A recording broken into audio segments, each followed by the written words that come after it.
¿Qué pasa ahí que están secreteando? Quiero saber los secretos. No, yo le decía que es muy inteligente. Por la cuenta que hizo. Sí, por la cuenta que hizo. Está muy bien, claro. Yo no me entiendo cuando hablo, la gente no me debe entender tampoco. No, se te entiende, Barragán. Se entendió que Clarín podía pasar rápidamente. A ver, estimado Diego. No, bueno, esto básicamente lo dice muy claramente el informe, es decir, hay una imprevisibilidad total, hay una inconsistencia permanente por parte de los legisladores de la oposición. Yo cuando fui a la comisión leía la versión taquigráfica de la senadora Estensoro, en donde cuando se oponía a la ley de movilidad jubilatoria y también se oponía a la ley de que los fondos de los trabajadores, en vez de ser administrados por las AFJP, por privados, los administre el Estado, porque en realidad son fondos de los trabajadores de hoy y jubilados futuros, ella decía que era insostenible el sistema y explicaba la relación de activos-pasivos. Se lo leí en persona y no entendía nada y demás. Es decir, hay permanentemente inconsistencias. Cuando les conviene un discurso decir que el sistema está en peligro y que la relación activos-pasivos es 1,5 y no se pueden hacer reformas, ese discurso es apropiado. Ahora bien, cuando tienen que plantear una ley de desfinanciamiento del Estado, cuando tienen que plantear una ley de quiebra del ANSES sin especificar los recursos, el discurso se acomoda. Y después con respecto a los activos, bueno, lo que vos decías es claro, ¿viste? Es vendo caro, compro barato. Nosotros no podemos liquidar los activos del ANSES de un día para el otro como estipula la ley. Es prácticamente imposible, no hay volumen de mercado. Generaría una desvalorización muy fuerte de los activos de los argentinos, porque en definitiva el Fondo de Garantía de Sustentabilidad es lo que garantiza el pago de las jubilaciones de hoy, el pago de las jubilaciones futuras, el pago de las jubilaciones nuestras futuras. Entonces hay que cuidarlo, hay que preservarlo. Cuando los traspasaron a las AFJPs, su valor era 100.000 millones de pesos. Hoy supera los 160.000 millones de pesos. ¿Por qué? Porque hay una economía sana, porque hay una valorización de los títulos públicos y de las acciones. Venderlos rápidamente hay acciones que tardaríamos 10 años. Y otro dato adicional, la ANSES... Pero Diego, lo saludamos al ministro. ¿Qué tal, ministro? ¿Cómo le va? Se acaba de incorporar a la mesa, bienvenido. Estábamos justo en la parte dura, técnica, pero quería saludarlo. Termino rápidamente. ANSES inicia una demanda contra Clarín porque no distribuye dividendos.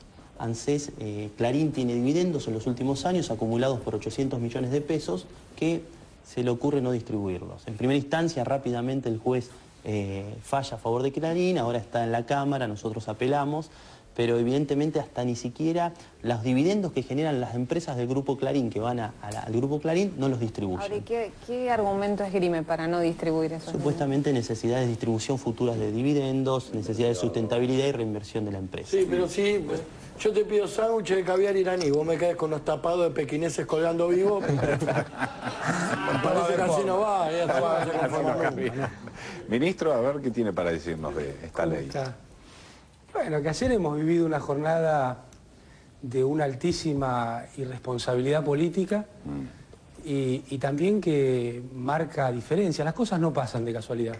En Argentina el sistema jubilatorio estaba destruido. La Argentina estaba endeudada en más de 166% de su Producto Bruto. ¿Qué quiere decir esto? Que debíamos 20 meses de producción de la Argentina, aunque no se consumiera nada. En la Argentina, 1 de cada 4 de nosotros no tenía trabajo. Y bueno, vuelven a aparecer los mismos actores, las mismas caras, ¿no? Gerardo Morales, Patricia Bullrich, para quien no recuerda, eran funcionarios de alto rango, ministro, viceministro del gobierno de De la Rúa. Un gobierno que nos dijo que vendiendo el avión se arreglaban los problemas del país. Ese es el concepto de administración que ellos tienen. La verdad que no vendieron el avión, se quedaron, lo trajo a caballo, armaron el corralito y el corralón para quedarse con la plata de todos los argentinos, el megacanje y el blindaje como las soluciones, porque también hay que acordarse, ¿qué fueron estas dos medidas? Ser muy duro con los más débiles y blando con los más fuertes. O sea, para pagarle al FMI con el blindaje y el megacanje, le sacaron el 13% a los jubilados y a los empleados públicos. Esa es una Argentina. Otra Argentina, Néstor Kirchner, Cristina Fernández de Kirchner, hoy debemos menos de 3 meses de nuestro PBI. O sea, 20 meses debíamos, hoy debemos menos de 3 meses. El sistema jubilatorio de pie, recuperando los activos, como explicaba recién Diego, 2.700.000 jubilados más que antes, 600% de aumento de la mínima, 350% de aumento del promedio de las jubilaciones, pago de las sentencias. Las cosas no pasan de casualidad. Y aparece Suerte que De la Rúa no vendió el helicóptero, pues se fue en el helicóptero. Y ahora aparece Cobos, que es lo más parecido a De la Rúa que hemos visto. Cuando había que hablar de los recursos del sector público, Cobos votó no positivamente para que el Estado se desfinanciara. Cuando había que ver cómo se financia un gasto, lo dijo explícitamente, no se me ocurre a mí, Bueno, pongamos esto y después vemos cómo se financia. Total son 40.088 millones de pesos. Después vemos cómo se financia. Entonces, son dos concepciones que tienen que ver con la administración, pero me parece sobre todo tienen que ver con la política. ¿Y cuál es la definición política? Que esos gobiernos usaban el 5% del PBI para pagar la deuda externa de la Argentina y el 2% para la educación, para las universidades, para el sistema educativo. En el presupuesto que enviamos 2011 al Congreso, nosotros vamos a pagar 2% del PBI para la deuda y vamos a pagar 6,47% para un mayor nivel en inversión educativa. Dos Argentinas, dos modelos, en el medio mucha irresponsabilidad. Sí. Estaba pensando, además, retomando un poco lo anterior, ¿no? ¿Cuánto tiene que ver esto con la desinformación? Y vinculándolo con la posibilidad de la venta de los activos y con el fallo reciente de la Corte a favor de Clarín, pensaba, ayer yo me quedé muy impactada porque realmente entendí de qué se trataba. No lo había leído notas, pero no terminaba de entender el espíritu de esta ley.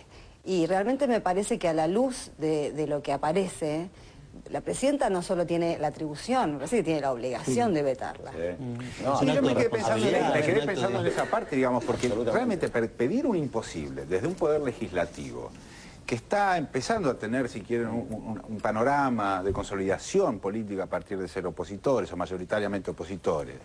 Pedir un imposible en ese contexto político, pero es más, me parece como un acto infantil, sí, pero otro más, digamos. Pero es más que pedir un imposible, es pedir un imposible que se sabe, porque uno puede pedir muchos imposibles. No puedo pedir que mañana los árboles sean azules y votarse como algunos proyectos de la oposición parecen serlo en esa naturaleza.